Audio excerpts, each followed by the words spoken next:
I feel like everyone uses that, but at the same time, I feel like it's just lit. Like women's basketball, the game, how far it's come, the excitement, the attention. You're about to see sums up the WNBA media in a nutshell. In her very first breath, former WNBA player and ESPN analyst China Agumike highlights the explosive growth, excitement, and unprecedented energy currently surrounding the WNBA. Then, without missing a beat, she immediately pivots to dunking on the very people responsible for all that growth and excitement. Indiana Fever fans, and more specifically, Caitlin Clark fans. And it's not like she threw shade at the Fever fan base during an ESPN segment. She did it directly to the face of a respected, beloved, longtime Indiana Fever player who recently showed her loyalty by resigning with the team. The disdain for Caitlin Clark's fans apparently runs so deep and is so common that she feels she can just criticize them in any setting. And the tough part is it's only going to get worse as this season unfolds.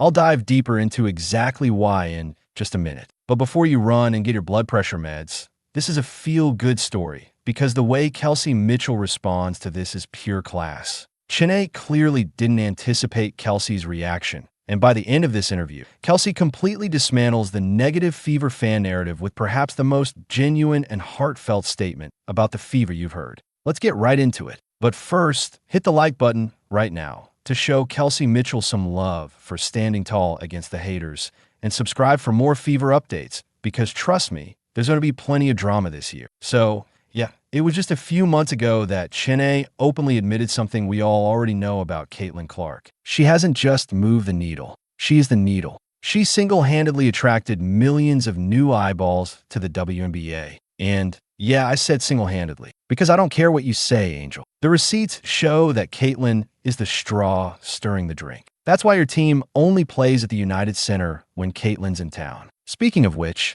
let's be clear. These new fans are directly responsible for the incredible surge in league viewership, record-setting attendance numbers, and unprecedented merchandise sales. I mean, did you catch the recent report about Caitlin Clark's jersey sales? It's absolutely jaw-dropping. Caitlin Clark's jersey sales aren't just first in the WNBA, they're number 2 across the entire NBA. As you may know, Caitlin Clark doesn't play in the NBA, and yet she's outselling every single NBA superstar other than Steph Curry. That is insane. Seriously, there are so many proof points clearly demonstrating that Caitlin is in a league of her own. It's impossible to even list them all. But let me hit you with the most recent dagger. This year's NCAA March Madness viewership dropped off by more than 10 million viewers during the Final Four and championship games. The first March Madness after Caitlin left college.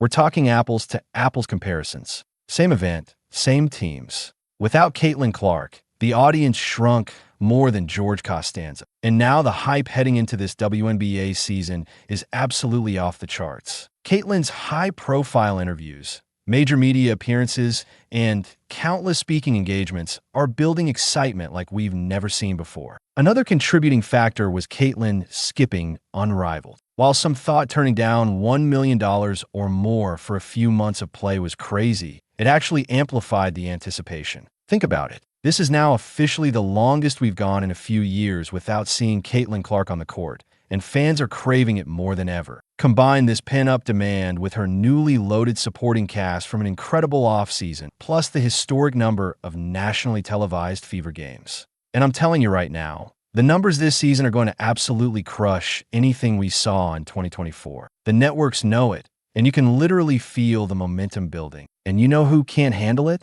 The haters and critics in the media who simply refuse to accept reality. Which brings us right back to Chiney's interview with Kelsey Mitchell and why it reveals so much about what's really going on behind the scenes. Can you honestly think of a more disrespectful way to introduce a question? Your fans are getting in everyone's business delivered as if that's somehow negative. Like these fans are doing something wrong, like they're bad people. First off, I've said this clearly in past videos, there are 2 main reasons Fever fans are passionately getting involved. Being loud, and yes, even trash talking on social media. First, they care. And second,